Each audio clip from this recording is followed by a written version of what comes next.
20 तारखेला होणाऱ्या विधानसभेच्या निवडणुकीच्या निमित्ताने सिन्नर विधानसभा मतदारसंघाचे धडाडीचे उमेदवार आमचे मित्र उदय भाऊ सांगळे यांच्या प्रचाराच्या निमित्ताने आज आपण सर्वजण या ठिकाणी मोठ्या संख्येने जमलेलो आहोत। व्यासपीठावर उपस्थित असलेले आपल्या सर्वांचे लाडके राजाभाऊ, त्याचबरोबर व्यासपीठावर उपस्थित असलेले इतर सर्व मान्यवर संजू भाऊ आणि संजयजी सानप, संजू भाऊ इंदुलकर, त्याचबरोबर मोठ्या संख्येने इथे जमलेले उदय भाऊंवर प्रेम करणारे सर्व बंधू आणि भगिनींनो, खरं तर उदय भाऊ हे आमचे जुने मित्र आहेत। गेले 15-20 वर्ष संघटनेच्या माध्यमातून आम्ही राजकारणाला एकत्र सुरुवात केली। उदय भाऊ आणि आम्ही काँग्रेस पक्षामध्ये काम करताना विद्यार्थी संघटनेमध्ये सक्रियतेने काम केलं। पुढे नाशिक जिल्हा युवक काँग्रेसचा अध्यक्ष म्हणून देखील उदय भाऊला काम करण्याची संधी मिळाली। त्यावेळेस मी प्रदेश काँग्रेसमध्ये काम करत होतो आणि अशा पद्धतीने गेले 15-20 वर्ष एकत्रितपणे राजकारणाला आणि समाजकारणाला उदय आणि आमची सुरुवात झाली। आणि फक्त राजकारणापुरतं मर्यादित न राहता आमचे अत्यंत कौटुंबिक आणि मित्रत्वाचे संबंध मागच्या 15-20 वर्षामध्ये तयार झाले। इतके चांगले झाले, इतका चांगला माणूस आहे की त्याला आम्ही जावईच करून घेतलं। MS-17चा जावई येतो। आता जावई काय कोणालाही करून घेतो का आपण? मुलगी काय कोणाला देतो का? विचारपूर्वक मुलगी दिली जाते। आणि म्हणून माणूस चांगला आहे म्हणून त्याला मुलगी देण्याचं काम देखील आम्ही केलं आणि म्हणूनच त्याच्यासाठी आज या ठिकाणी प्रचाराला देखील आम्ही आलेलो आहे। मी तर काय कोणत्या पक्षात पण नाही राजाभाऊ, मी ना महाविकास आघाडीचा आहे ना महायुतीचा आहे, मी अपक्ष आहे। आणि म्हणून चेहरा पाहूनच मतदानाला पाठिंबा द्यायचा एवढंच माझं धोरण यावेळेस ठरलेलं आहे। माणूस पाहायचा आणि त्याच्या पाठीशी उभं राहायचं। चांगला माणूस असेल तर त्याला संधी भेटली पाहिजे म्हणून लोकसभेत आम्ही राजाभाऊंच्याही पाठीशी उभं राहिलो। आणि आता सिन्नर तालुक्याचा विकास जर करायचा असेल, सिन्नर इगतपुरी तालुक्याचा विकास करायचा असेल तर मला असं वाटतं की उदय भाऊ सारख्या तरुण कार्यकर्त्याला संधी मिळणं गरजेचं आहे। जिल्हा परिषद अध्यक्ष म्हणून आमची बहीण शीतल हिने अतिशय चांगलं काम केलं। प्रत्येक गावागावामध्ये जाऊन जिल्हा परिषदेच्या माध्यमातून विकासाची गंगा पोहोचवण्याचं काम तिने केलं आणि तिच्या पाठीशी खंबीरपणाने उभं राहण्याचं काम उदय भाऊने केलं। जिल्हा परिषद सदस्य म्हणून त्यानंतर प्रत्येक सामाजिक राजकीय जीवनामध्ये या सांगळे परिवारांनी सातत्याने मोठ्या पद्धतीने काम केलेलं आहे। आणि म्हणून त्यांच्या पाठीशी उभं राहणं मला असं वाटतं की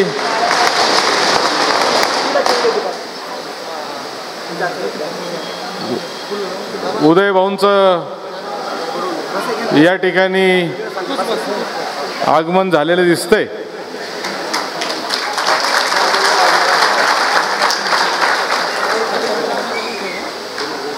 आणि त्यांच्यासोबत कोण आहे? त्यांच्यासोबत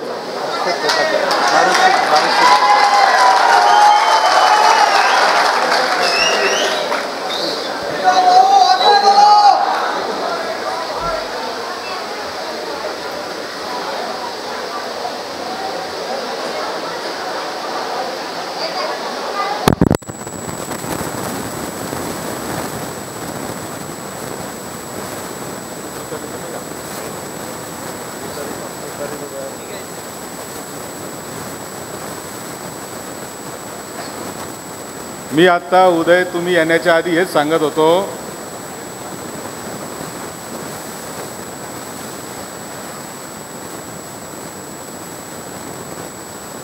तुम्ही येण्याच्या आधी माझी हेच सांगत होतो मी उदय भाऊ की मी काय कोणत्या पक्षात नाही आहे हे सांगत होतो, पण मी माणूस पाहून पाठिंबा देणारा माणूस आहे. आणि मी हे पण सांगत होतो का माणूस चांगला आहे म्हणून तुला जावई करून घेतलेला आहे आम्ही. आणि मागच्या किती वर्षाला लग्नाला आता 12-13 वर्ष झाले असते. 13 वर्षात तर कुठं काही चूक झाल्याचं मला लक्षात आलेलं नाही. 13 वर्षांमध्ये संसार अतिशय चांगला चाललेला आहे आणि आम्हालाही कुठं पश्चाताप झालेला नाही. त्याच्यामुळे तुम्हाला पण होणार नाही.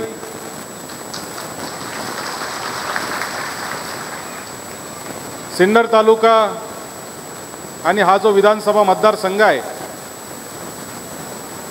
हा मतदारसंघ हा भौगोलिकदृष्ट्या आता अत्यंत महत्त्वाच्या ठिकाणी असलेला हा मतदारसंघ तयार झालेला आहे. मुंबई नागपूर समृद्धी महामार्ग या ठिकाणी जातो, त्याचबरोबर सुरत चेन्नईचा रस्ता इथूनच जातो. इथून अनेक प्रकारचे विकासाचे प्रकल्प जात आहेत. आणि अशा परिस्थितीमध्ये या तालुक्यातल्या तरुणाच्या हाताला रोजगार मिळवून देण्यासाठी, या तालुक्यामधला विकास पूर्ण प्रगतीने करण्यासाठी आता आपल्याला एका तरुण नेतृत्वाची गरज आहे आणि उदय भाऊच्या माध्यमातून ते होईल याची मला खात्री आहे. आम्ही तर वेगवेगळे प्रश्न घेऊन भांडतोच आहे. विधान परिषदेमध्ये काम करण्याची संधी मला जेव्हापासून मिळाली तेव्हापासून वेगवेगळे प्रश्न घेऊन मी सिन्नर तालुक्याचे देखील प्रश्न मांडण्याचा सातत्याने प्रयत्न केलेला आहे. आणि म्हणून एक चांगले जर जोडीदार त्या ठिकाणी उदय भाऊच्या माध्यमातून मिळाला तर निश्चितपणाने अजून ताकदीने काम आम्ही या मतदारसंघामध्ये केल्याशिवाय राहणार नाही. आता इथं बोलताना सांगितलं की SMBTच्या माध्यमातून मोठं काम चाललेलं आहे. SMBTच्या माध्यमातून 1000 खाटांचं हॉस्पिटल आणि फक्त आता इगतपुरी, त्र्यंबक आणि सिन्नर किंवा संगमनेर पुरतं मर्यादित न राहता SMBTच्या माध्यमातून आता महाराष्ट्राच्या, उत्तर महाराष्ट्राच्या अमरावतीपासून ते ठाण्यापर्यंत सगळ्या जिल्ह्यांमधल्या पेशंटला अतिशय चांगली सेवा देण्याचं काम चाललेलं आहे. आमदार बाळासाहेब थोरातांनी अतिशय दूरदृष्टीने या ठिकाणी हे कॉलेज उभं केलेलं आहे. ज्यावेळेस या कॉलेजची जागा बघायला आम्ही पहिल्यांदा आलो तेव्हा आम्हाला वाटलं की हा निर्णय कसा होणार आहे. साहेबांना आम्ही म्हणायचो, साहेब इकडं कॉलेज चालेल का, इकडं हॉस्पिटल चालेल का. परंतु साहेबांकडे ती दूरदृष्टी होती. साहेबांनी सांगितलं की नाही, आपल्याला याच ठिकाणी करायचं आहे, आदिवासी भागातच करायचं आहे आणि आदिवासी माणसाच्या सेवेसाठी आपण काम करायचं आहे. महाराष्ट्रातली आदर्श आदिवासी आश्रमशाळा देखील आज आम्ही चालवतो. आदिवासी समाजाचे आणि आमच्या परिवाराचे अत्यंत जवळचे संबंध आहे. आदिवासी परिवाराला आमच्या परिवारातलं मानतो आणि म्हणूनच खऱ्या अर्थाने हा जो ऋणानुबंध आज या निमित्ताने चालू झालेला आहे तो ऋणानुबंध देखील SMBTच्या माध्यमातून आता पुढं घेऊन जाण्याचं काम आम्ही सर्वजण करतोय. स्वातंत्र्य सेनानी सहकार महर्षी भाऊसाहेब थोरात ज्यावेळेस 1942च्या स्वातंत्र्य लढाईमध्ये भाग घेत होते आणि ज्यावेळेस ते ब्रिटिशांच्या पोलिसांपासून अटकेपासून ज्यावेळेस त्यांनी त्या ठिकाणी आंदोलन चालू केलं, त्या आंदोलनामध्ये देखील याच सह्याद्रीच्या रांगांमध्ये टाकेदानी परिसरामध्ये ते भूमिगत राहत होते. या परिसराचा आणि आमच्या परिवाराचा आता 3 पिढ्याचा संबंध आहे आणि म्हणून या परिसरातल्या लोकांची सेवा करण्याची संधी आम्हाला मिळते. ही अत्यंत आनंदाची बाब आमच्या सगळ्यांसाठी आहे. उदय भाऊंच्या साठी आपण सगळेजण इथं मोठ्या संख्येने जमलोत. या तालुक्यामध्ये एक चांगल्या नेतृत्वाची गरज आहे. राजाभाऊंचे हात बळकट करण्यासाठी अजून एक चांगल्या माणसाची गरज आहे. राजाभाऊ ताकदीने काम करतात. राजाभाऊ लोकप्रिय आहे. सगळ्या जाती धर्माच्या लोकांना बरोबर घेऊन चालतात आणि असंच सगळ्या जाती धर्माच्या लोकांना बरोबर घेऊन चालण्याचं काम राजाभाऊंच्या नेतृत्वाखाली उदय देखील करेल याची मला 100% खात्री आहे. आणि म्हणून त्याच्या पाठीशी उभं राहणं ही आपल्या सगळ्यांची जबाबदारी आहे. 20 तारखेला होणाऱ्या या निवडणुकीमध्ये आपण उदय भाऊ सांगळे यांच्या पाठीशी खंबीरपणानं उभं राहावं, त्यांना भरघोस मतांनी विजय करावं. महाराष्ट्राच्या विधानसभेमध्ये त्यांना काम करण्याची एक संधी आपण सर्वांनी द्यावी असं आव्हान आजच्या निमित्ताने मी करतो आणि थांबतो. जय हिंद, जय महाराष्ट्र. वेगवेगळ्या अफवांना सुरुवात झाली आहे. मी आपल्याला सांगू इच्छितो, मी सुद्धा शिवसेनेकडून विधानसभेच्या उमेदवारीसाठी इच्छुक होतो, परंतु जागा ही राष्ट्रवादीला सुटली आणि राष्ट्रवादीची उमेदवारी उदयभाऊ सांगळे यांना मिळाली. मी महाविकास आघाडीचा एक घटक पक्ष आहे. आमचे नेते राजाभाऊ वाजे आहेत. त्यांनी सांगितलं, शेठ आपल्याला महाविकास आघाडीचं काम करायचं आहे. येणाऱ्या काळामध्ये राज्यामध्ये महाविकास आघाडीचं सरकार येणार आहे. मी महाविकास आघाडीचा खासदार आहे आणि महाविकास आघाडीचा आमदार म्हणून जर उदयभाऊ सांगळे आपण निवडून आणलं तर या तालुक्याचा आणि या टाके सर्कलचा विकास करायला आपल्याला कमी पडणार नाही. आम्ही एक सामान्य आणि नेत्यावर विश्वास ठेवणारे कार्यकर्ते आहोत. त्यामुळे मी जो काही निर्णय घेतला आहे तो कुठली जातपात बघून घेतला नाही, तर महाविकास आघाडीचा घटक पक्ष म्हणून घेतला आहे. त्यामुळे आमच्यावर बरेचसे आरोप होता, वैयक्तिक माझ्यावर भरपूर आरोप होता. मधल्या काळामध्ये एक 10-15 लोकांची आमची नावं आली गद्दार मराठी म्हणून. मला सांगावंसं वाटतं, गद्दार कोण आहे आधी आपण हे ओळखलं पाहिजे. ज्यांनी आदरणीय शरदचंद्रजी पवार साहेब यांच्याबरोबर गद्दारी केली ते अजितदादा पवार, आणि त्या गद्दाराला साथ देणारे तुम्ही गद्दार आहात, आम्ही गद्दार नाही. निवडणूक लढवत असताना सर्व समाज घटकांना बरोबर घेऊन जाण्याची गरज असते. कुठल्या एका जातीचा आमदार नसतो, तो संपूर्ण तालुक्याचा, संपूर्ण विधानसभा मतदारसंघाचा आमदार असतो आणि त्याला काम करत असताना संपूर्ण मतदारसंघाचं काम करायचं असतं, सर्व समाज घटकांचं काम करायचं असतं. मग निवडणुकीसाठी आपण जातीचा वापर का करता? मला मान्य आहे आपण जातीवाद करताय. मग माझं असं म्हणणं आहे, मग आपण मराठा समाजासाठी काही भरीव काम केलं आहे का? एखादं असं काम सांगा तर जे आपण मराठा समाजासाठी मोठं काम केलंय आणि त्या आधारावर, त्या बेसवर तुम्ही जातीच्या नावावर मतं मागताय. असं कुठल्याही समाजासाठी काम नाही, कुठल्याही सामान्य जनतेसाठी काम नाही.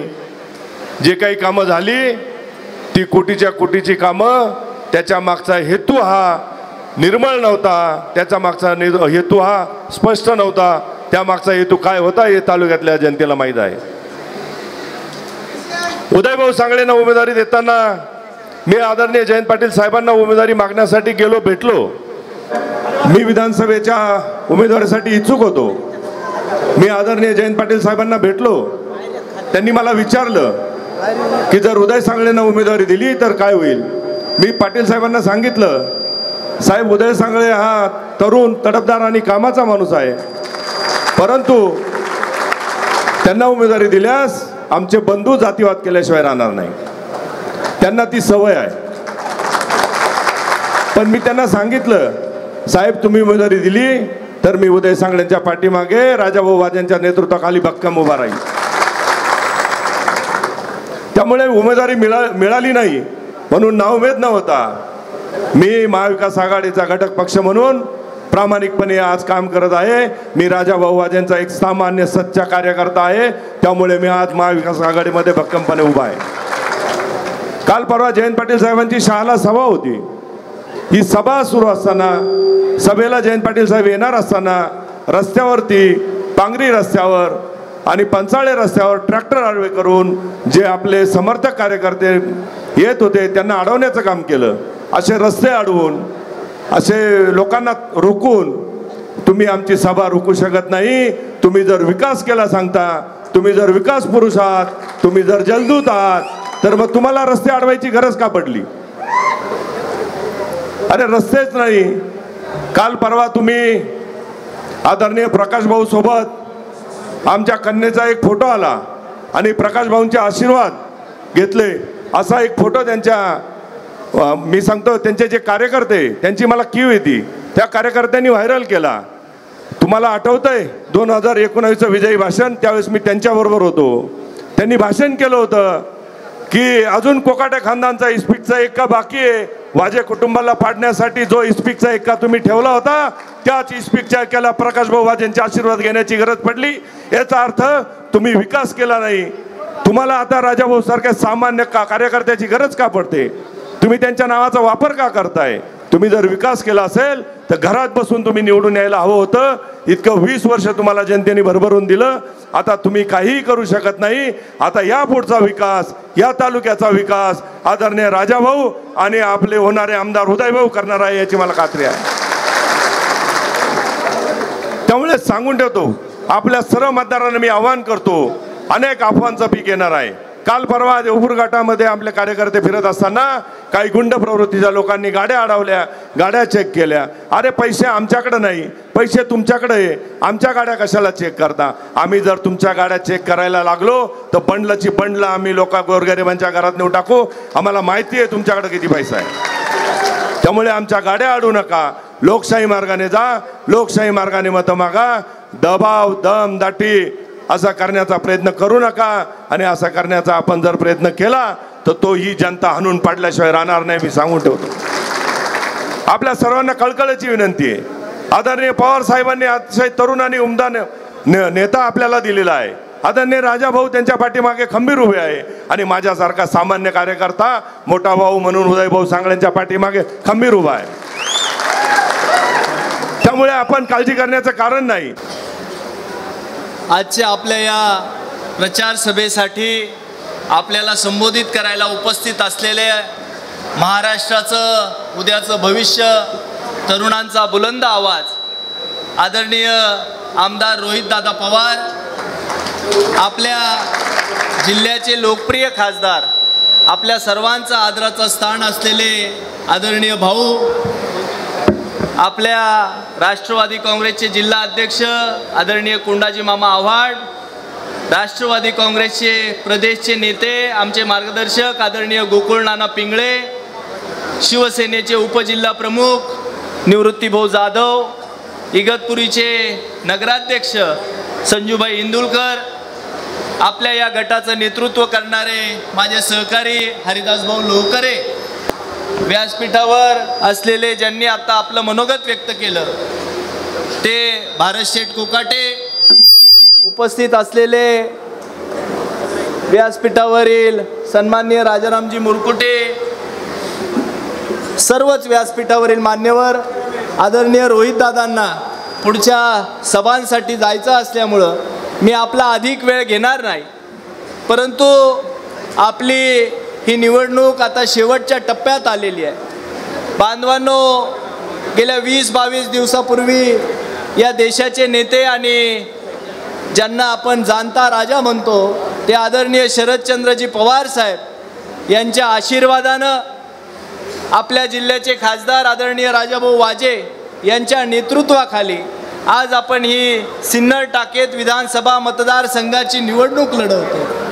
दादा, गेले 20 दिवस मी संपूर्ण मतदारसंघात फिरतोय. लोकांमध्ये प्रचंड उत्साह आहे. लोकांना परिवर्तन हवं आहे, लोकांना बदल हवा आहे आणि या बदलाच्या दिशेने आता लोक दिसत आहे. मी गेले 2 दिवस आपल्या टाकेत परिसरात फिरतोय, संपूर्ण मतदारसंघात फिरतोय आणि हे फिरत असताना काशीनाथ भाऊ, दादा, मी या संपूर्ण मतदारसंघात गेले 20 दिवस फिरतोय. आदरणीय साहेबांच्या आशीर्वादानं आणि आपल्या सहकार्यानं माझ्यासारख्या एका तरुण कार्यकर्त्याला आपण विधानसभेची निवडणूक लढवण्याची संधी दिली. आज साहेबांचा आशीर्वाद आहे आणि दादा, आपणही ही उमेदवारी करताना आदरणीय खासदार भाऊंच्या संमतीने आपण हा निर्णय त्या ठिकाणी घेतला. मी गेले 2 दिवस आपल्या टाकेत परिसरात फिरतोय. लोकांमध्ये प्रचंड उत्साह आहे, लोकांना परिवर्तन हवंय. गेली 20 वर्ष जे नेतृत्व या तालुक्याचं आमदार म्हणून नेतृत्व करताय त्यांनी लोकांचा भ्रमनिरास केलाय. मागच्या वेळेस हे आमदार 2000 मतांनी निवडून आले. दादा निसटत्या मताने निवडून आले, त्यांना खऱ्या अर्थानं आशीर्वाद जर कुठला असेल तर तो शरद पवार साहेबांचा आशीर्वाद होता आणि ते निसटत्या मताने निवडून आले. कारण साताऱ्याला सभा झाली, साताऱ्याच्या पावसामध्ये पवार साहेब भिजले आणि त्याची सहानुभूती म्हणून काही खोटे नाटे मतदार नोंदवण्याचा कार्यक्रम म्हणून ते निवडून आले आणि राजाभाऊंसारख्या जनमानसात राहणाऱ्या जनसेवकाला निसटत्या मताचा पराभव त्या ठिकाणी आपण सगळ्यांनी पाहिला. त्याची सल आपल्या मनात होती. ती सल 2024च्या लोकसभा निवडणुकीमध्ये या जिल्ह्याने अभूतपूर्व इतिहास घडवला. लोकांनी निवडणूक हातात घेतली आणि जवळजवळ 2.5 लाखाच्या मताधिक्याने आदरणीय भाऊ हे जिल्ह्याचे खासदार झाले. आज विकासाचं कुठलं ठोस काम नाही. हजारो कोटीचा निधी कागदावर दिसतोय, परंतु मी जेव्हा गावोगाव फिरतोय, रस्ते नाही, शिवार रस्ते नाही, विजेचा प्रश्न मोठा आहे. फक्त खोटी स्वप्न दाखवायची हा कार्यक्रम या ठिकाणी सुरू आहे. माझ्या टाकेद आणि परिसरातील माझे आदिवासी बांधव असेल, माझा बहुजन समाज असेल, यांचा तर प्रचंड भ्रमनिरास केलाय. मागच्या वेळेस खरं म्हणजे आमदार सिन्नर विधानसभा मतदारसंघात पडलेले होते, त्यांना या टाकेद गटाने 4000चं लीड दिलं आणि 2000च्या फरकाने ते निवडून आलेत. त्यांनी मागे घोषणा केली की सिन्नर मतदारसंघ त्यांचे नेते अजित पवारांना द्यावा, 1.5 लाख मतांनी निवडून येतील. मला सांगा, तेच 2000 मतांनी आले, दादा कसे काय 1.5 लाख मतांनी येतील? आणि म्हणून काहीतरी बोलायचं पण रिटून बोलायचं असा कार्यक्रम त्यांचा त्या ठिकाणी आपण बघतोय. माझ्या आदिवासी बांधवांची तर इतकी फसवणूक केली. दादा, ही भूमी आद्य क्रांतिकारक राघोजी भांगरेंची भूमी आहे. त्या आद्य क्रांतिकारक राघोजी भांगरेंचं स्मारक 2 वेळेस नारळ फोडलं, पवार साहेबांच्या उपस्थितीत नारळ फोडलं, परंतु ते स्मारक पूर्ण करू शकले नाही. खऱ्या अर्थानं लोकांची तर फसवणूक केलीच, परंतु महापुरुषांचा देखील अपमान करण्याचं काम त्यांनी या ठिकाणी केलंय.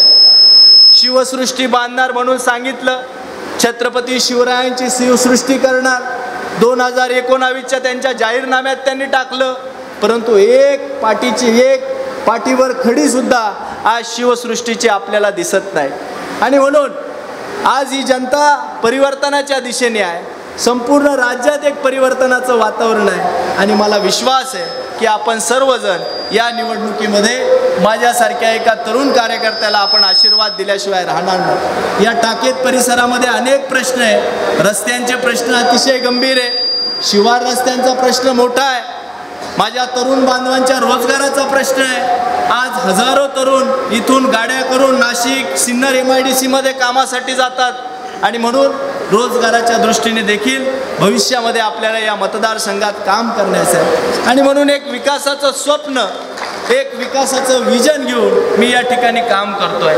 आपण सर्वांनी आदरणीय राजाभाऊंना लोकसभेमध्ये भरभरून आशीर्वाद दिले आणि त्यांच्या नेतृत्वाखाली आज ही विधानसभेची निवडणूक आपण लढवतोय. आदरणीय राजाभाऊ वाजे आणि आम्ही दोघंही मिळून हा विकासाचा गाडा या पुढच्या काळामध्ये पुढे घेऊन जाऊ. दादा, मला तुम्ही तिकीट दिलं, दादा तुम्ही मला विधानसभेचं तिकीट दिलं. आता माझी आणखी एक विनंती आहे, मला 23 तारखेला 2 हत्ती पाहिजे तुमच्याकडनं.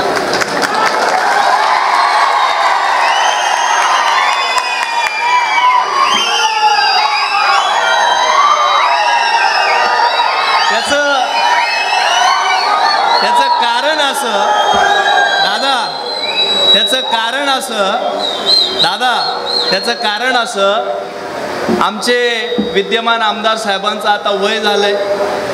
भाषणात कधी कधी त्यांचा थोडा बॅलन्सही जातो. ते भाषणात म्हटले म्हणजे मला ह्या उमेदवाराला मी हत्तीच्या पायाखाली घालेल आणि त्याला मातीत घालेल.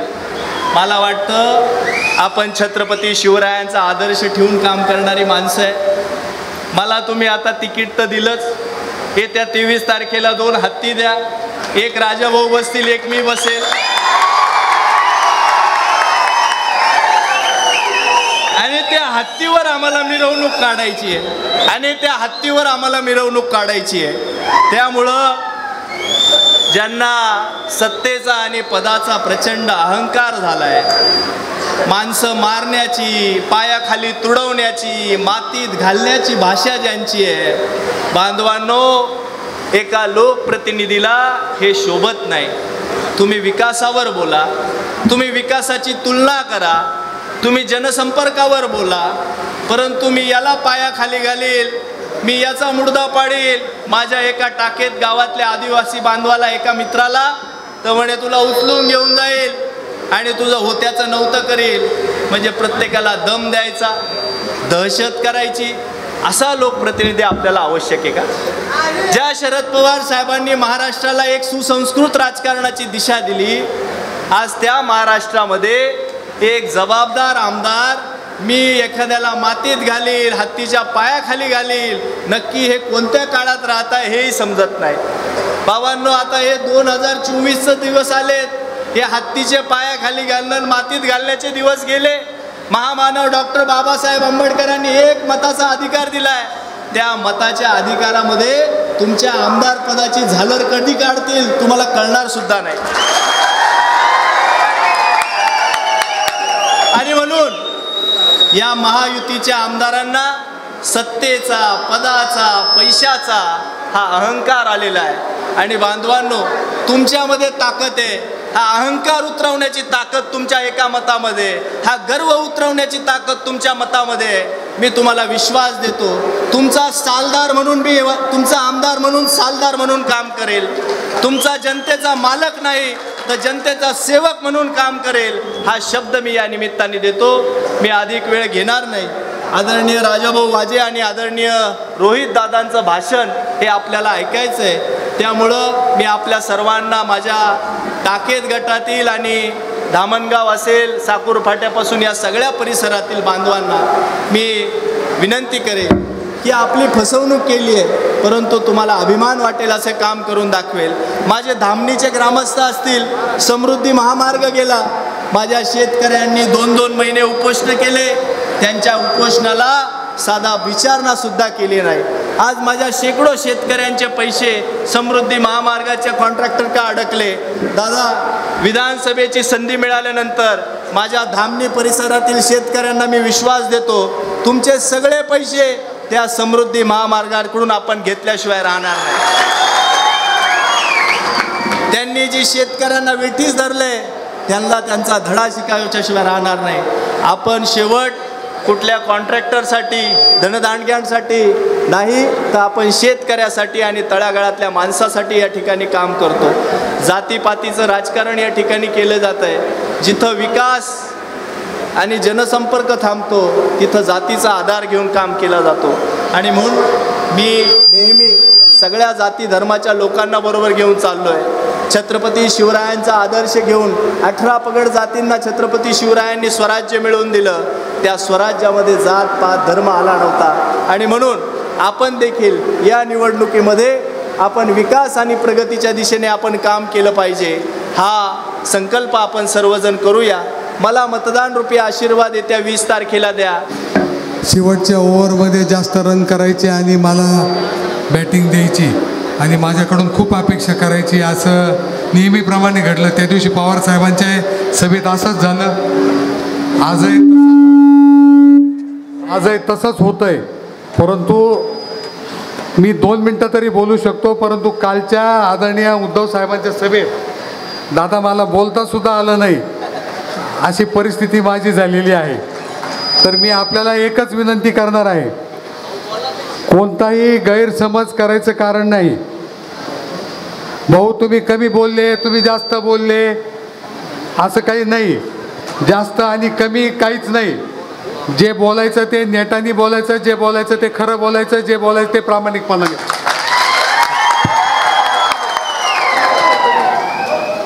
आपल्याला माहीत आहे की मी आज आपल्या समोर उभा आहे तो केवळ प्रामाणिकपणामुळे उभा आहे.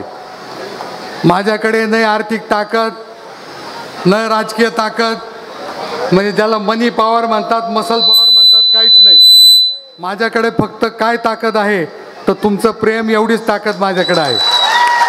आणि त्या ताकदीच्या जीवावर, जोरावर माझा आजपर्यंतचा राजकीय प्रवास आपल्या सर्वांच्या आधाराने इथपर्यंत पोहोचला आहे.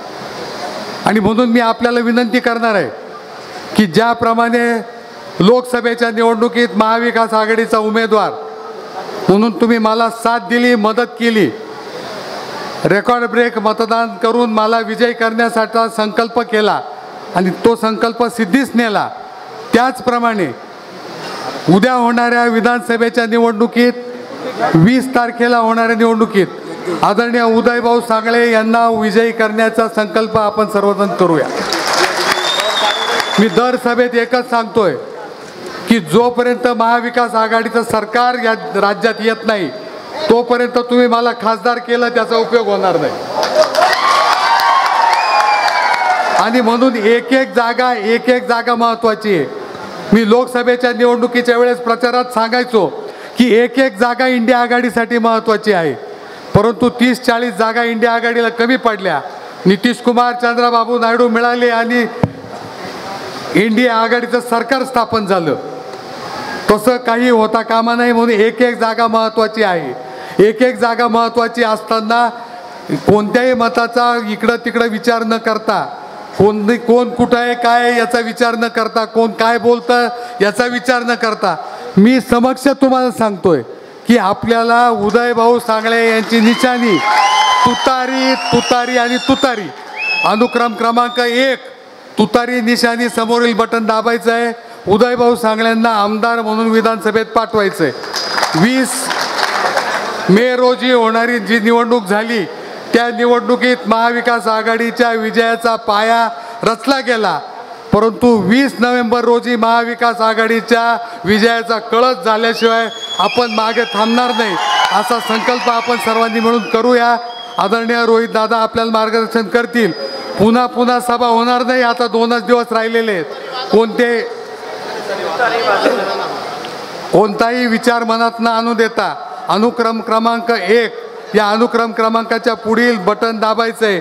मागच्या वेळेस आपली निशाणी मशाल होती, यावेळेस तुतारी वाजवणारा माणूस होत आहे आणि म्हणून आपण तुतारी वाजवणारा माणूस ही आपली निशाणी समजून त्या निशाणी समोरील बटन दाबून आदरणीय उद्धव साहेब, आदरणीय पवार साहेब, आदरणीय थोरात साहेब असतील, आदरणीय राहुलजी गांधी असतील किंवा कम्युनिस्ट पक्ष असेल, शेका पक्ष असेल, आम आदमी पक्ष असेल, समाजवादी पक्ष असेल, कोणताही पक्ष असेल, सगळ्यांची निशाणी आपल्या भागात तुतारी वाजवणारा माणूस आहे.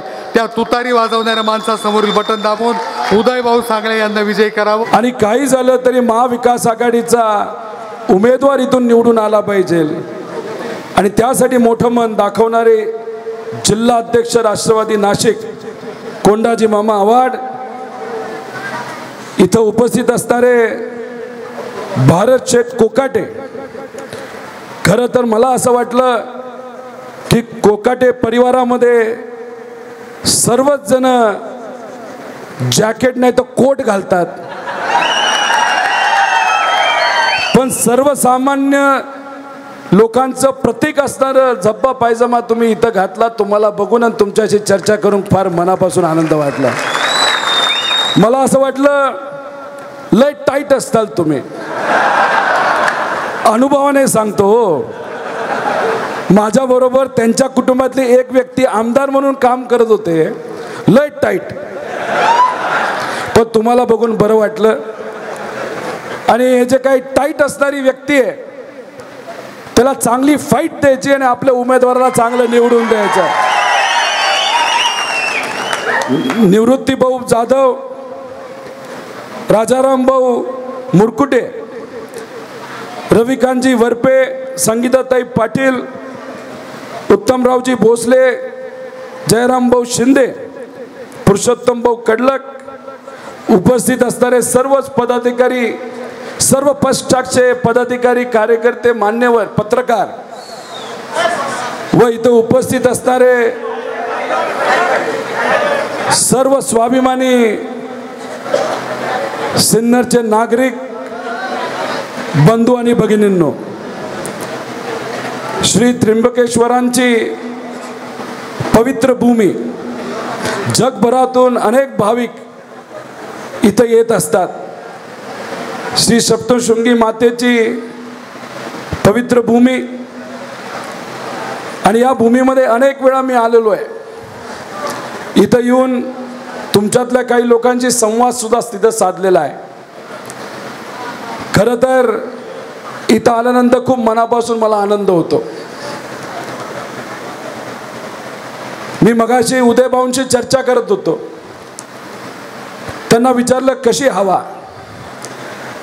ते म्हणले महाविकास आघाडीची आणि आपल्या तुतारी वाजवणाऱ्याची हवा लय भारी आहे इथे. म्हणलं तुम्ही कशावर बोलताय. त्यांनी मला सांगितलं मी शेतकऱ्यावर बोलतोय, कष्टकऱ्यांवर बोलतोय, माता भगिनींच्या सन्मानासाठी मी लढतोय, आमच्या युवांना इथं नोकरी मिळावी त्यासाठी मी लढतोय. आणि मग सर्वसामान्य लोकांचे विषय घेऊन आम्ही ही निवडणूक तिथं लढत आहोत. आणि या निवडणुकीमध्ये शिवसेनेची ताकद खूप मोठ्या प्रमाणात माझ्या मागे आहे. राष्ट्रवादी शरदचंद्र पवार या पक्षाची सुद्धा ताकद, काँग्रेसची ताकद, मित्र पक्षाची ताकद माझ्या पाठीमागे आहे. आणि इथं असणारी मायमाप जनता माझ्याबरोबर असल्यामुळे 100% माझी लीड हे कुठेतरी 50 ते 60 हजाराची असेल असं इथं उदयभाऊ सांगत आहेत. काय चुकीचं सांगतायत का. काय चुकीचं सांगतायत का. आहात ना तुम्ही सर्वजण या कार्यकर्त्याच्या उमेदवाराच्या पाठीमागे. पण एक गोष्ट इथं आपल्या सर्वांना सांगतो की 23 तारखेला जेव्हा निकाल लागेल, जेव्हा तुम्ही सर्वजण इथं गुलाल खेळत असाल उदयभाऊंचा, आणि तुमच्यातले काही जण जेव्हा टीव्हीवर बघत असतील, तेव्हा तुम्हाला एक बातमी बघायला मिळेल की या महाराष्ट्रामध्ये महाविकास आघाडीची सरकार आली म्हणजे आली. आणि ती सरकार आल्यानंतर तुमचे जे काही प्रश्न आहेत ते आपण तिथं सोडवणार आहोत. पण एक विनंती इथं करतो की आदरणीय पवार साहेब या वयामध्ये सुद्धा अख्ख्या महाराष्ट्रामध्ये फिरतायत. दिवसाला 4 ते 5 सभा घेत आहेत, बैठका करतायत. या वयामध्ये सुद्धा फक्त 4 तास पवार साहेब तिथं आराम करतात, नाही तर विश्रांती करतात. त्यांनी ठरवलंय काही झालं तरी भाजप आणि महायुतीला या भूमीतून, या पवित्र भूमीतून हद्दपार करायचं म्हणजे करायचं. मग जर पवार साहेबांनी ठरवलं असेल आणि महाविकास आघाडीचं सरकार या राज्यात आणायचं असेल तर प्रत्येक आमदार हा महत्वाचा आहे. तर मी आपल्या सर्वांना विनंती करतो, जसं की काय पवार साहेबच उभे आहेत, तुम्ही उभा आहात, अशा पद्धतीने ही निवडणूक तिथं लढायची आहे. मी त्यांना विचारलं विरोधकांचं काय चाललंय, कशी चर्चा चालली. भारत शेतभाऊंची मी चर्चा करत होतो, काय काय विकासाचे मुद्दे तिथं त्यांनी घेतले. ते म्हणले विकास सोडून सगळंच ते काय बोलतायत. काही दिवसांपूर्वी पवार साहेबांची सभा झाली. पोलिसांना मी विचारलं काय आकडा होता, किती लोक आले होते. त्यांनी सांगितलं 18 ते 20 हजार लोक असतील पवार साहेबांसाठी. म्हणलं मग काय झालं. ते म्हणले नाही ना, 2 दिवसानंतर गुलाबी गँग सुद्धा आली होती. मला कळलंच नाही गुलाबी गँग म्हणजे काय. मी म्हणलं म्हणजे काय. नाही नाही समजून घ्या ना. घड्याळाचे काही नेते आले होते. मग तिथं त्यांनी सांगितलं असतील 2,500 हजार लोक. म्हणजे पवार साहेबांना भेटण्यासाठी 20,000 लोक स्वतः तिथे येतात आणि सत्तेत असणाऱ्या एका नेत्याचं भाषण ऐकण्यासाठी पैसे देऊन सुद्धा जास्तीत जास्त 2 ते 2.5 नाही तर 3,000 लोक तिथे येतात. याच्यावरच समजून घ्या की येत्या काळामध्ये निकाल काय लागणार आहे. मला असं कळालं की जे घड्याळाचे उमेदवार आहेत त्यांनी एक वक्तव्य केलं इथं शरद पवार साहेबांचा, मला माहित नाही त्यांनी साहेब वापरलं का नाही, का शरद पवारांचा पॅटर्न इथं चालत नाही. अहो महायुतीचे उमेदवार साहेब, तुम्हाला एवढंच सांगायचं, तुमचा तर विषय आम्ही गणतच नाही, धरतच नाही, पण तुमचे नेते जे आहेत ना त्यांचा विचार जिथं संपतो तिथून आदरणीय पवार साहेबांचा विचार चालू होतो. काही वर्षांपूर्वी या राज्याचे आणि देशाचे सगळ्यात जास्त खोटं बोलणारे नेते म्हणजे देवेंद्र फडणवीस साहेबांनी काय म्हणलं होतं, पवार साहेबांचं राजकारण संपलंय. आणि हे वक्तव्य केल्यानंतर पवार साहेबांनी दाखवून दिलं की वस्ताद कोण आहे. वस्ताद नेहमी नेहमी एक डाव आपल्या खिशात ठेवतो, आपल्याकडे राखून ठेवतो. गेल्या वेळेस महाविकास आघाडीचं समीकरण बसवलं, उद्धव ठाकरे साहेबांनी पाठिंबा दिला, काँग्रेसनी पाठिंबा दिला, आणि हे जे नवीन युगातले जनरल डायर आहेत देवेंद्र फडणवीस साहेब, हे विचारच करत राहिले, अरे हे काय वेगळं केलं. अहो मला त्यांना एवढंच सांगायचंय की नाद करायचा, पण पवार साहेबांचा नाद कुणी करायचा नाही. अहो तुमचे जे दिल्लीतले नेते त्यांना सुद्धा कळत नाही पवार साहेबांच्या डोक्यात काय, पवार साहेब काय करू शकतील आणि कधी करू शकतील हे समजून घेणारा नेता या भारतामध्ये अजून जन्मलेला नाही. लोकसभेला त्यांना वाटलं की बाबांनो पैसे देऊ, दबाव तंत्र करू, ईडीची कारवाई करू, नेत्यांना विकत घेऊ, परिवार फोडू, पार्टी फोडू आणि सत्तेत येऊ. काय स्वप्न बघितलं होतं गुजरातच्या नेत्यांनी. लय जोमात होते, काय जोश होता लोकसभेच्या काळामध्ये, पण त्यांचा पैशाचा माज आणि जोश आणि जो कुठला त्यांचा अहंकार होता तो इथं महाराष्ट्रातल्या असणाऱ्या स्वाभिमानी लोकांनी तो मोडीत काढला. ही सगळ्यात महत्वाची गोष्ट आहे. डायरेक्ट 23 खासदारांना कितीवर आले? 9 खासदार. आणि मग हे जे काही मस्ती आहे ना या लोकांची, ती कोण उतरू शकतो? ते फक्त आपण सर्वजण उतरू शकतो. नाशिक जिल्हा जो आहे अतिशय पवित्र भाग आहे. या भागामध्ये 3 खासदार आपल्या विचाराचे, 2.5 खासदार आपल्या विचाराचे. काय परिवर्तन केलं राव. आता परत एकदा संधी मिळते आपल्याला विधानसभेला या भागातून परिवर्तन करण्याचे, आणि त्यासाठी जोरात आणि ताकदीने आपल्या सर्वांना काम करावं लागणार आहे. आपले खासदार साहेब भक्कमपणे आपल्या उमेदवाराच्या पाठीमागे उभेत. या भागातला निर्णय घेत असताना मला असं वाटतं की पवार साहेबांनी 2दा त्यांना फोन केला, मी 5दा केला असेल, आणि जयंत पाटील साहेबांनी 10दा केला असेल. आणि एवढी चर्चा झाल्यानंतर मग फायनल आपण उदयभाऊ सांगळेंची तिथं उमेदवारी केली. ही केली जर असेल तर पवार साहेबांच्या पाठिंब्याने आणि आपल्या या खासदार साहेबांच्या पाठिंब्याने ही आपण ही उमेदवारी इथं फायनल केलेली आहे. त्यासाठी मी आपल्या सर्वांना विनंती करतो की भक्कमपणे तुम्हा सर्वांना आपल्या उमेदवाराच्या पाठीमागे तिथं उभं राहायचंय. येत्या काळामध्ये मी एक गोष्ट आपल्या सर्वांना सांगतो, खऱ्या अर्थाने इथं उपस्थित असणारे भारत शेठ साहेबांना मला सांगायचंय की उद्या तर आपला विचाराचा आमदार इथं निवडून येणारच आहे, पण आपण जेव्हा विकास करू तेव्हा या भागाचा सुद्धा आपण विकास करू आणि पूर्व भागाचा सुद्धा विकास करू. आणि त्या विकासामध्ये खासदार साहेब असतील आणि तुम्हाला विश्वासात घेतल्याशिवाय कुठेही काय आपण काम करणार नाही, एवढं या ठिकाणी आपल्याला सांगतो. कारण तालुक्याचा विकास करत असताना एखादा उमेदवार जेव्हा उभा राहतो, एक उमेदवार या भागातला असतो, दुसरा उमेदवार त्या भागातला असतो, पण शेवटी विकास करणारा उमेदवार कोण हे सुद्धा तिथं आपण सर्वांनी समजून घेतलं पाहिजे. कर्जत जामखेडमध्ये मी उभा पहिल्यांदा जेव्हा राहिलो तेव्हा माझे विरोधक माझ्या विरोधात बोलत होते, बाहेरून आलाय. पण शेवटी ज्या पद्धतीचा विकास हा आदरणीय पवार साहेबांनी केला, पवार साहेबांकडे बघून तिथं असणारे मायबाप जनतेने मला आशीर्वाद दिला.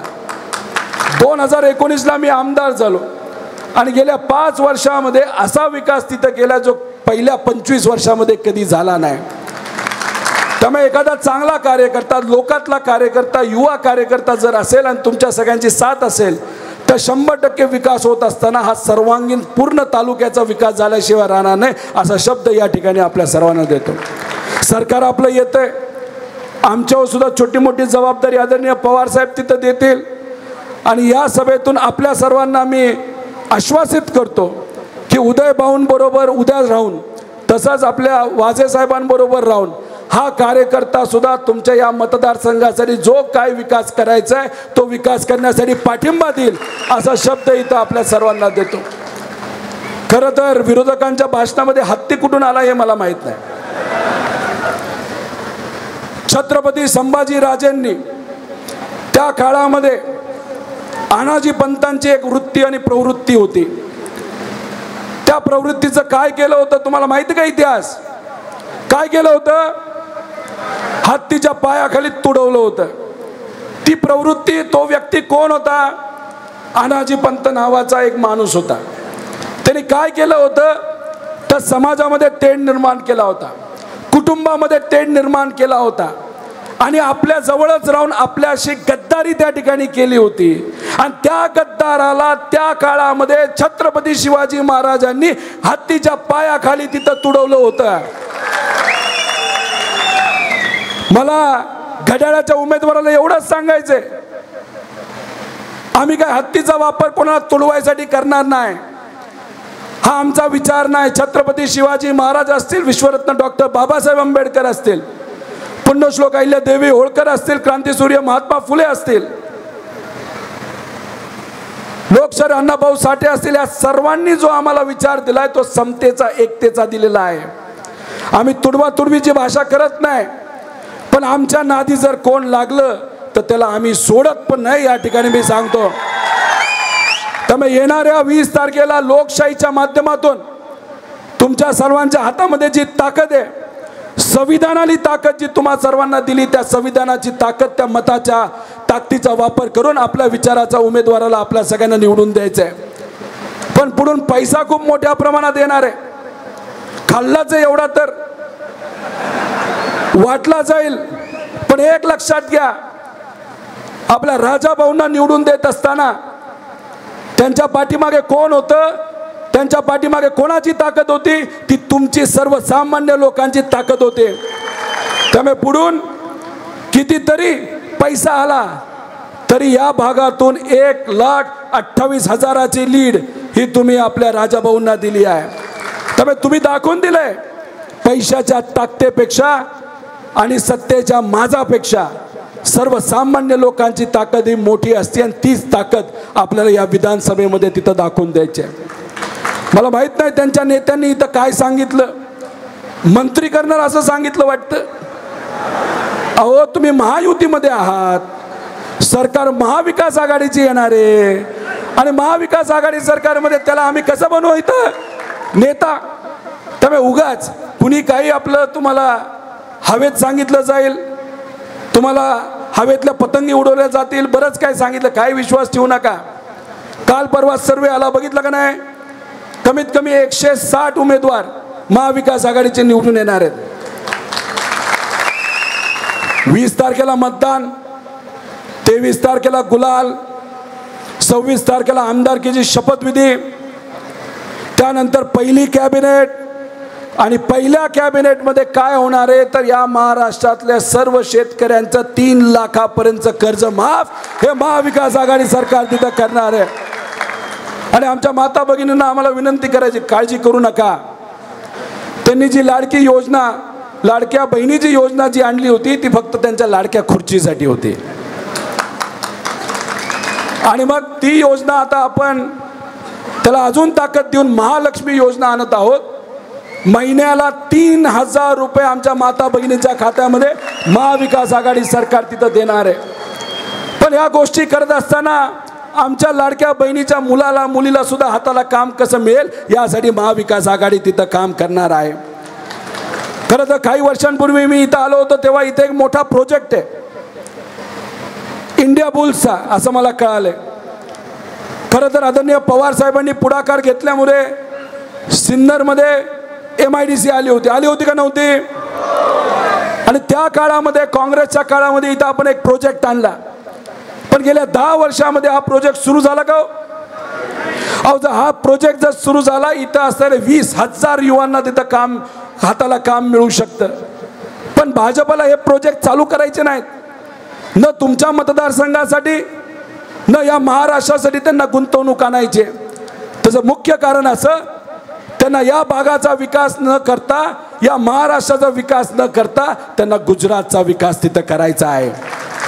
त्यामुळे हे जे गुजरातचे नेते दिल्लीत बसतात आणि दिल्लीत बसून इथं असणाऱ्या भाजपच्या नेत्यांना फोन करतात, अरे ही अशी कंपनी महाराष्ट्रात गुंतवणूक करते, त्यांना सांग महाराष्ट्रात नाही गुजरातला पाठव. आणि दुर्दैव असं इथं असणाऱ्या भाजपचे आणि महायुतीतले नेते इतके लाचार आहेत तर सगळे प्रोजेक्ट कुठं पाठवले असतील तर गुजरातला पाठवलेले आहेत. गेल्या 10 वर्षामध्ये, गेल्या 7.5 वर्षामध्ये महायुतीच्या सरकारमध्ये 8 ते 9 लाख कोटीची गुंतवणूक गुजरातला पाठवलेली आहे. त्याच्यातली समजा 10-20 हजार कोटीची गुंतवणूक नाशिकमध्ये आली असती तर कोणाला फायदा झाला? इथं असणाऱ्या जनतेला, इथं असणाऱ्या आमच्या युवांना फायदा झाला असता. पण याच्याबद्दल कुणीच काय करायला तयार नाही. अहो गुंतवणूक सोडा, तुम्हाला ही गोष्ट माहिती आहे का?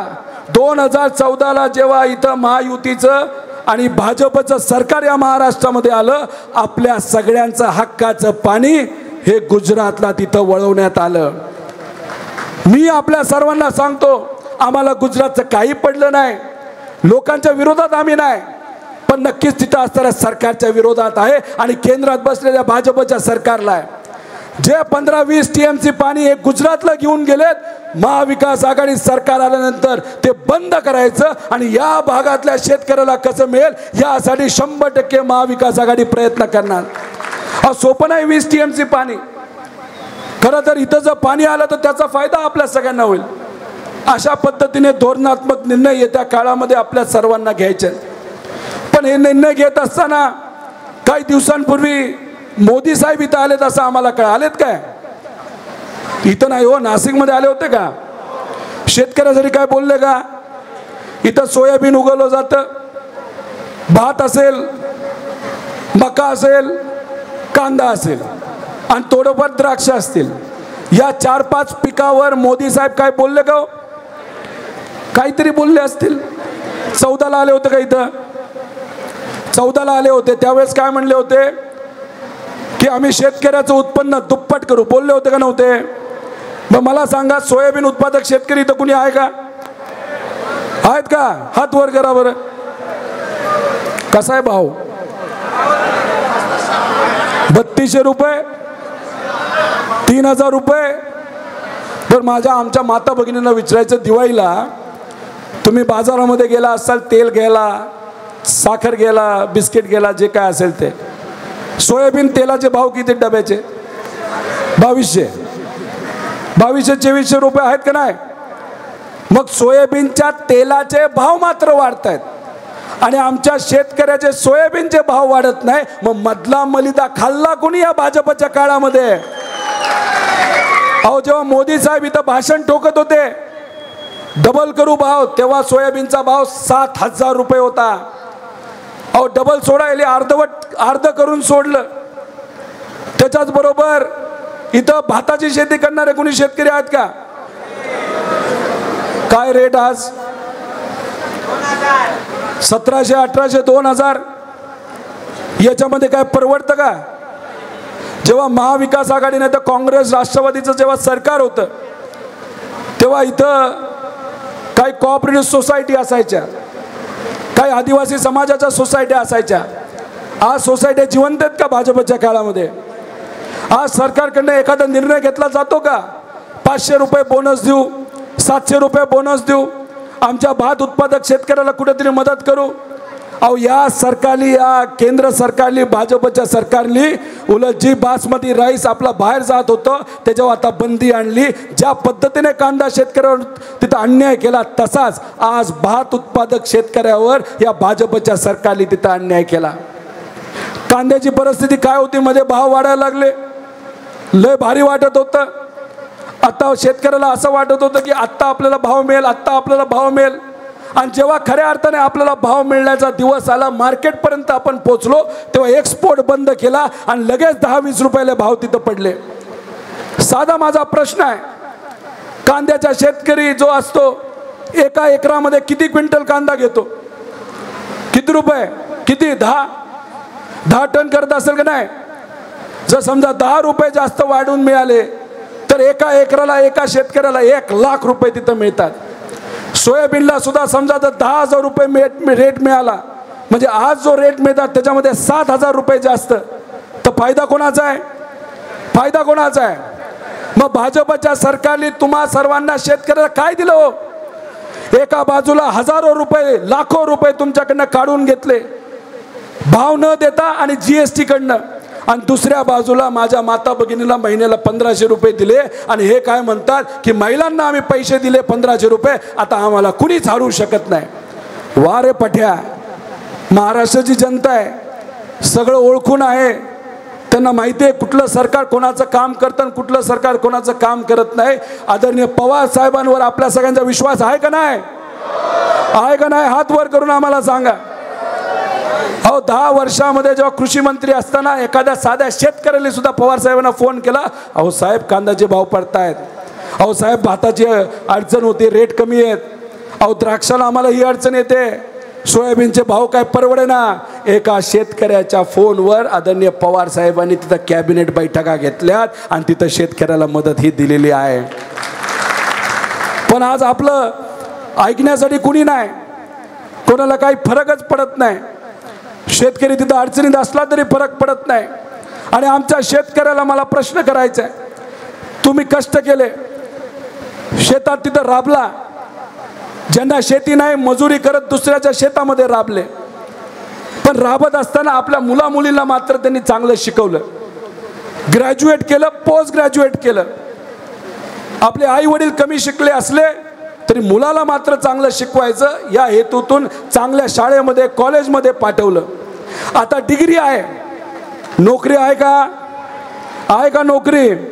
मग काय करायचं या युवांनी? इथले काही युवा स्पर्धा परीक्षा देण्यासाठी पुणे नाशिक या भागामध्ये जातात. अहो त्याच्यामध्ये सुद्धा भाजपच्या काही नेत्यांनी भ्रष्टाचार केला. एका तलाठी भरतीसाठी 35 लाख रुपये तिथं घेतले. असे 4000 भरत्या त्यांनी केल्या. मी शेतकऱ्याला प्रश्न करतो की तुम्ही जेव्हा तलाट्याकडे जाता, छोटंसं काम असतं पण तुमच्यासाठी महत्त्वाचं असतं. जर पैसे देऊन झालेला तलाठी तिथं बसला असेल तर तुम्हाला काय म्हणेल तो? अहो आधी आमची वसुली करू द्या, लय खर्च करून झालोय तलाठी, मग तुमचं काम करतो. होणार का नाही होणार? अशा तलाठी भरतीमध्ये त्यांनी पैसा खाल्लाय, इतरही सगळ्या शासकीय भरतीमध्ये तिथं पैसा खाल्लाय. अहो तुमची मुलं पुण्यामध्ये नाशिकमध्ये 10x10च्या खोलीमध्ये 20-20 मुलं राहतात, परवडत नाही म्हणून दिवसाला फक्त एकदा जेवतात आणि त्याच्यात कष्ट करतात, शिक्षण घेतात, क्लासेस लावतात आणि परीक्षा द्यायला जातात तेव्हा त्यांना कळतं की पेपर फुटलाय. आणि सगळ्यात जास्त पेपर कधी फुटला असेल तर या देवेंद्र फडणवीस साहेबांच्या काळामध्ये आणि भाजपच्या काळामध्ये फुटलेला आहे. ह्याला उत्तर कुठेतरी द्यावं लागेल ना. इथं येऊन आमिष दाखवतील. अहो गेल्या 10 वर्षामध्ये या महाविकास आघाडी महायुती सरकारने आजपर्यंत शेतकऱ्यासाठी काही केलं नाही आणि मग आता ते काय करणार आहेत? जेव्हा आम्ही अडचणीत असतो तेव्हा मदत देत नाहीत. मला माहित नाही तुमचा विम्याचा पैसा वेळेवर आला का? विम्याचा पैसा वेळेवर तुम्हाला मिळाला का नाही मिळाला? ज्यांना मिळाला त्यांनी हात वर करा, ज्यांना मिळाला नाही त्यांनी हात वर करा. आश्चर्य, माझ्या मतदारसंघामध्ये मी तर विरोधात आहे, विरोधी आमदार आहे. मुख्यमंत्र्याला भेटलो, उपमुख्यमंत्र्याला भेटलो, कृषी मंत्र्याला भेटलो, अधिकाऱ्यांना भेटलो, विमा कंपनीच्या ऑफिसमध्ये जाऊन धमक्या दिल्या आणि मग एवढा सगळा पाठपुरावा केल्यानंतर माझ्या मतदारसंघातल्या शेतकरी कष्टकऱ्याला 181 कोटी रुपये तिथं मिळवून दिले. लंपीचा रोग होता तेव्हा सरकारकडनं लंपीचे डोसेस मिळत नव्हते, स्वखर्चातून तिथं डोसेस आणले आणि मग तिथं असणाऱ्या शेतकऱ्यांच्या जनावरांना आपण तिथे डोसेस दिले. त्यामुळे लंपीच्या काळामध्ये हे सरकार कमी पडलं. जेव्हा शेतकऱ्याला हमी भाव पाहिजे होता तेव्हा हे सरकार कमी पडलं. अतिवृष्टी आली तेव्हा हे सरकार कमी पडलं. दुष्काळ आला तेव्हा हे सरकार कमी पडलं. मग गेल्या 2.5 वर्षामध्ये शेतकऱ्याच्या हितासाठी या सरकारने जर काहीच केलं नसेल तर मग शेतकऱ्यांनी खऱ्या अर्थाने आता निर्णय घ्यायची वेळ आलेली आहे की आपल्या तुतारी वाजवणाऱ्या माणसाच्या चिन्हासमोर इतकं जोरात बटन दाबायचं जसं की हत्तीचाच पाय त्याच्यावर पडलेला आहे आणि आपल्या उमेदवाराला हत्ती एवढ्या लीडली तिथं आपल्या सगळ्यांना निवडून द्यायचं आहे. आणि येत्या काळामध्ये जे कुठले तुमच्या सगळ्यांचे प्रश्न असतील ते आपण सोडवण्याशिवाय जाणार नाही. येत असताना मी मोठा रोड बघितला, मी गुगलवर बघितलं, अरे एवढा मोठा रोड कदाचित समृद्धी मार्ग असेल. काही शेतकरी मला भेटले आणि म्हणाले की आम्हाला अजून चांगला मोबदला मिळाला नाही, तर काही लोकांना मोबदला सुद्धा मिळाला नाही. अहो मी तुम्हाला सांगतो, समृद्धी मार्गामध्ये 10,000 कोटीचा भ्रष्टाचार झाला. जेव्हा समृद्धी मार्ग हा केला जात होता, त्यातून जो भ्रष्टाचाराचा पैसा आला, त्यातून काही पैसा हा गुजरातला पाठवला गेला भाजपचं निवडणूक तिथे लढवण्यासाठी. म्हणजे महाराष्ट्राची समृद्धी व्हावी यासाठी तुम्ही समृद्ध मार्ग महाराष्ट्रात बनवला आणि त्यातला भ्रष्टाचारचा पैसा मात्र गुजरातच्या इलेक्शनमध्ये तुम्ही पाठवता. त्यामुळे ह्याचं उत्तर या इलेक्शनमध्ये अख्खा महाराष्ट्रात देणार आहे आणि विदर्भ तर 100% तिथं देणार आहे. विदर्भामध्ये अशी परिस्थिती आहे की भाजपचं एक सुद्धा आमदार तिथं निवडून येईल का नाही अशी कळत नाही. अहो हे जे जनरल ड्रायर आहेत ना, कोण जनरल ड्रायर आहे सांगा? ते स्वतःला काय म्हणतात? नवीन युगाचे अभिमन्यू. मला तर कळलंच नाही. अभिमन्यू चांगली व्यक्ती होते, पण आत एकदा त्या चक्रव्यूहाच्या आत गेल्यानंतर अभिमन्यू बाहेर आले का? मग आमचे जे सामान्य लोक या महागाईच्या, बेरोजगारीच्या, शेतकऱ्याच्या अडचणीच्या चक्रव्यूहात जे पडलेले आहेत त्यांना बाहेर कोण काढणार? अहो ते नवीन युगाचे जनरल डायर आहेत असं आपल्याला म्हणावं लागेल. जेव्हा आपल्या सर्वांना स्वतंत्र पाहिजे होतं त्या काळामध्ये काही युवा, महिला, माता भगिनी, वडीलधारी, लहान मुलं आंदोलन करत होते पंजाबमध्ये जालियनवाला बागमध्ये. तेव्हा एक ब्रिटिश काळातला एक तिथं असणारा जनरल नायर नावाचा अधिकारी, त्यांनी काय आदेश दिला? लाठीचार्ज करा आणि गोळ्या झाडा. या नवीन युगामध्ये, या पवित्र भूमी महाराष्ट्रामध्ये याच देवेंद्र फडणवीस साहेबांच्या नावाचा जनरल डायर, नवीन युगातला जनरल डायर यांनी जालन्यामध्ये काय आदेश दिला? लाठीचार्ज करा आणि गोळ्या झाडा. अहो माता भगिनींची डोकी फोडली, लहान मुलांची डोकी फोडली. एवढं सुद्धा तुम्ही संवेदनशील राहू शकत नाही? रबरच्या गोळ्या वापरल्या गेल्या. तिथं आळंदीमध्ये सुद्धा वारकरी संप्रदायाचे काही युवा कार्यकर्ते तिथं लढत होते हक्कासाठी. त्यांच्यावर सुद्धा देवेंद्र फडणवीसांनी तिथं लाठीचार्ज करायला लावला. ही वृत्ती आपल्याला पटते का? ही वृत्ती आणि हा विचार आपल्याला पटतो का या स्वाभिमानी लोकांना? तर याचं उत्तर कुठंतरी आपल्याला द्यावं लागेल. आणि सगळ्यात चांगला चान्स आणि संधी जर याला उत्तर देण्याची कुठली असेल तर आत्ता ती संधी आलेली आहे. आणि त्या संधीचं सोनं आपण सर्वजण करा आणि आपल्या या कार्यकर्त्याला चांगल्या मताने तुम्ही निवडून द्या. सर्व समाजाला गंडवलंय, कुठल्याही समाजाचा न्याय तिथं दिला नाही. जेव्हा आपलं सरकार होतं तेव्हा आपण 50%च्या वर 16% आरक्षण हे मराठा समाजाला तेव्हा 13-14ला तिथं दिलं होतं. पण हे नवीन युगातले जनरल डायर, त्यांचे एक कार्यकर्ते सदावर्ते नावाचे कोर्टामध्ये गेले आणि त्यांनी ते आरक्षण हाणून पाडलं. अहो देवेंद्र फडणवीस साहेब, त्या काळामध्ये तुम्ही जर तुमच्या कार्यकर्त्याला सांगितलं असतं गप गुणानं घरी बस तर बसला असता. आरक्षण आत्तापर्यंत सुद्धा 16%चं आपलं राहिलं असतं, पण नाही सांगितलं त्यांनी. तेव्हा खोडा घातला. ओबीसी समाजाचं राजकीय आरक्षण ह्याच्यामध्ये सुद्धा अडचण जर कुणी आणली असेल तर ती देवेंद्र फडणवीस साहेबांनी आणि भाजपने आणली, असं मी नाही, भुजबळ साहेब त्या ठिकाणी आपल्या काळामध्ये तिथं बोलत होते. अहो धनगर समाजाला खेळवत ठेवलं, आदिवासी समाजाला खेळवत ठेवलं. अतिशय चुकीच्या वृत्तीचे आणि प्रवृत्तीचे ही लोक आहेत. अहो चेष्टा करतात. खरं तर काल परवा पंकजाताईंचं एक खूप चांगलं वक्तव्य आलं. खरंच मी त्यांचं अभिनंदन करतो पंकजाताईंचं. इथं मोठे मोठे केंद्रातले नेते येतात आणि काय म्हणतात? तोडा आणि फोडा, तोडेंगे आणि काय बटेंगे तो कटेंगे. पंकजाताईंनी सांगितलं या महाराष्ट्राच्या भूमीमध्ये कटेंगे आणि बटेंगे असं तुम्ही वक्तव्य करू नका, ह्याला धाडस लागतं. आणि ते पंकजाताईंनी गेल्या 2-3 दिवसापूर्वी दाखवलं. पण पंकजाताई लोकातल्या नेत्या आहेत, लोकांमध्ये असणाऱ्या नेत्या आहेत, लोकनेते आहेत. पण गेल्या 10 वर्षामध्ये तुम्ही जर अभ्यास केला, त्यांची खऱ्या अर्थाने ताकद जर कुणी कमी केली असेल, नाहीतर कमी तोडली असेल, तर ते होते देवेंद्र फडणवीस साहेब आणि भाजपचे काही नेते. त्यामुळे लोकातल्या नेत्यांना कळतं लोकाला काय पाहिजे. लोकांना कटेंगे बटेंगे नको, लोकांना एकता समानता आणि लोकांचे प्रश्न सुटले पाहिजे, अशा पद्धतीची भूमिका ही सामान्य लोकांची असते. आणि तीच भूमिका येत्या काळामध्ये आपल्या सर्वांना घ्यायची. याच्यामध्ये मी फक्त जाता जाता एकच सांगतो, मी सुद्धा माझ्या मतदारसंघामध्ये दुसऱ्या टर्मसाठी लढतोय. पण गेल्या 10 दिवसामध्ये 30 सभा 30 मतदारसंघामध्ये मी गेलेलो आहे. पण मी का बाहेर जाऊ शकलो? कारण का माझा विश्वास तिथं असणाऱ्या सामान्य जनतेवर आहे, स्वाभिमानी जनतेवर आहे. तिथं असणारे जे माझे निष्ठावंत कार्यकर्ते आणि पदाधिकारी माझ्यासाठी लढतायत त्यांच्यावर माझा विश्वास आहे. त्यांनी मला सांगितलं, पवार साहेब या वयामध्ये तिथं लढत आहेत तर तुम्ही सुद्धा बाहेर जावा, मतदारसंघाची जबाबदारी आम्ही आमच्या खांद्यावर घेतो, तुम्ही एक कार्यकर्ता म्हणून खारीचा वाटा या महाविकास आघाडी सरकार आणण्यासाठी तिथं घ्या, म्हणून मी बाहेर आलेलो आहे. माझं त्यांच्यावर प्रेम आणि त्यांचं माझ्यावर प्रेम आहे, ते माझ्यासाठी लढतायत. मी तुम्हा सर्वांना विनंती करतो, तुम्हाला सुद्धा अशाच पद्धतीने लढावं लागणार आहे. ही तुमचीच लढाई आहे, तुमच्याच या लढाईमध्ये तुम्ही सर्वजण लढत आहात आणि त्याच पद्धतीने हे इलेक्शन तुम्हा सर्वांना लढायचं आहे. काल परवा माझ्या मतदारसंघामध्ये, माझ्या पावनभूमीमध्ये एक पाशा पटेल नावाची व्यक्ती आली. सोयाबीनला जास्त भाव द्या असं सांगितलं होतं का? बघा, आठवतं का पाशा पटेल?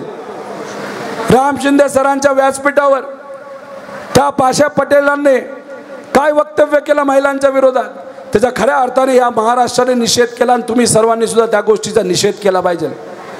अतिशय खालच्या लेवलचे हातवारे केले, महिलांचा अवमान केला आणि इतरही सर्व भाजपचे जे नेते होते फक्त पोट धरून हसत होते. ही त्यांची लायकी आहे.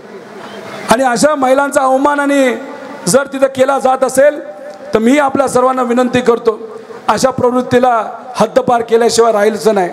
अहो, या महाराष्ट्रामध्ये जिथं आमची माता भगिनी स्वतःला सुखरूप समजायची, आज याच भूमीमध्ये दिवसाला 5 ते 6 बलात्कार होत आहेत. 10 ते 11 तिथं विनयभंगाच्या केसेस तिथं केल्या जातात. लहान मुली असतील त्यांच्या पाचकोचा केसेस तिथं होत आहेत. हाच आहे का महाराष्ट्र जो आपल्याला अपेक्षित आहे? आणि ही परिस्थिती जी आहे आमच्या माता भगिनींची, जी अतिशय वाईट झालेली आहे, त्यांना कायदा व सुव्यवस्था कुठेही तिथं राहिलं नाही. अशा आमच्या माता भगिनींच्या मुली जेव्हा कॉलेजमध्ये, शाळेमध्ये जातात तेव्हा आमची आई आणि तिथे असणारे त्यांचा बाप टेन्शनमध्ये असतो की मुलगी परत नीट येईल का नाही. हा महाराष्ट्र आपल्याला नको आहे आणि तो खऱ्या अर्थाने आता बदलायचा आहे. आणि ती बदलायची भूमिका आणि त्याचा विडा जर कुणी उचलला असेल तो आदरणीय पवार साहेबांनी आणि उद्धव ठाकरे साहेबांनी आणि राहुल गांधीजींनी उचललेला आहे. त्यामुळे इथं तुम्ही सर्वजण पुढा घ्या. अनेक कामं इथं प्रलंबित आहेत, ज्याच्यामध्ये मला असं कळालंय इथं अतिशय पवित्र असं क्रांतीवीर राघोजी भांगरे यांचं स्मारक तिथं करायचं होतं. भूमिपूजन झालं पण ते स्मारक अजून पूर्ण झालं नाही. ते सुद्धा येत्या काळामध्ये आपल्याला पूर्ण करायचं आहे. इथं असणाऱ्या आदिवासी समाजाच्या बांधवांना मला सांगायचं आहे, हे भाजपचं सरकार आदिवासी समाजाच्या विरोधात आहे, ते सर्वच समाजाच्या विरोधात आहे. पण खास करून आदिवासी बांधवांना मला सांगायचं आहे, मणिपूरमध्ये जी घटना झाली त्याचं मुख्य कारण असं होतं की तिथं असणारी एक आदिवासी समाजाची जी ट्राईब आहे ती अशा भागामध्ये राहत होती की डोंगराळ भागामध्ये राहत होती आणि त्या डोंगराळ भागामध्ये जमिनीखाली अतिशय महागडं असं खनिज होतं आणि ते भाजपच्या नेत्यांना काही मोठ्या मोठ्या कंपन्याला ते द्यायचं होतं. पण ते जे लोक आहेत, आदिवासी समाज आहे, तो स्वाभिमानी असल्यामुळे ते सांगायचे आम्ही आधीपासून इथं राहतोय त्यामुळे आम्ही कोणालाही जमीन देणार नाही, त्यासाठी रक्त सांडलं तरी चालेल, यासाठी तिथं मणिपूरमध्ये काही आदिवासी समाज लढत होता. मग या लोकांनी काय केलं, जसं इथं मराठा ओबीसीचा वाद निर्माण केला तसं तिथं असणाऱ्या आदिवासीच्या 2 ट्राईबमध्ये 2 जमातीमध्ये वाद निर्माण केला. तो वाद इतका पेटत गेला की आया बहिणींना सुद्धा तिथं सोडलं नाही. अहो मोदी साहेब, तुम्ही इथे येता, फोटो काढता, सेल्फी काढता, फोटो काढताना मध्ये कुणी आले तर त्याला बाजूला सारता, पण मणिपूरमध्ये जाऊन तिथं असणाऱ्या गरीब लोकांना तुम्ही अजूनपर्यंत भेटला नाही. त्याच्यावरनं तुम्ही किती संवेदनशील आहात तिथं कळतं. त्यामुळे ह्या ज्या जमिनी मणिपूरला घेतल्यात तशाच जमिनी अख्ख्या देशामध्ये जिथं कुठं आदिवासी समाजाच्या त्या जमिनी घेण्याचा कट या भाजपच्या नेत्यांनी त्या ठिकाणी रचलेला आहे. जो तुमचा अधिकार होता तो सुद्धा अधिकार तिथं काढून टाकला. आपण आपल्याला आदिवासी का म्हणतो? आपण म्हणतो आम्ही आधीपासून या जमिनीवर तिथं राहिलेलो आहे म्हणून आम्ही आदिवासी आहोत. पण हे भाजपचे लोक काय करतायत, आपण आदिवासी हे नाव जे वापरतो अभिमानाने सन्मानाने, तेच नाव आता बदलून म्हणतात वनवासी आहेत. फिरता फिरता आले आणि जमिनीवर राहिले. त्यामुळे ही धोक्याची घंटा आहे, ही त्या ठिकाणी आपण सर्वांनी समजून घेतलं पाहिजे. आदिवासी समाजाचे सुद्धा अनेक प्रश्न आहेत, ते आपण पेसा कायदा याच्या बाबतीतले युवांचे प्रश्न तुम्ही निश्चिंत राहा. 23 तारखेला निकाल लागल्यानंतर युवांचा कुठलाही प्रश्न आपण प्रलंबित ठेवणार नाही आणि कुठल्याही समाजाला तिथं अन्याय होणार नाही अशी भूमिका त्या ठिकाणी आपण सर्वजण घेणार आहोत. त्यामुळे विनंती करतो, या भूमीतून आपल्याला आदरणीय पवार साहेबांचा उमेदवार त्या ठिकाणी निवडून द्यायचा आहे आणि त्यासाठी आपल्या या उदय भाऊंची साथ तुम्ही तिथं द्या. अतिशय चांगला कार्यकर्ता, युवा कार्यकर्ता, समाजासाठी लोकांसाठी झटलेला आहे आणि मग असा सामाजिक कार्यकर्त्याला तुम्ही सर्वजण ताकद द्याल असा विश्वास व्यक्त करतो.